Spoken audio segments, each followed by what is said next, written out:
The U.S. Postal Service announced their plans to consolidate the Eastern Maine processing and distribution facility in Hamden.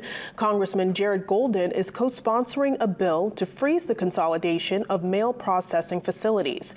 USPS announced their mail processing review program in 2021, which is designed to study the feasibility of consolidating and relocating certain operations. Golden's legislation would eliminate funding for that program, which would effectively block the plan to shift mail processing from Hamden to Scarborough. It would also require future considerations of consolidation to be reviewed by the Postal Regulatory Commission. Golden says reducing local mail processing capacity and requiring mail to travel farther before reaching its recipient will make the Postal Service worse, particularly for rural communities.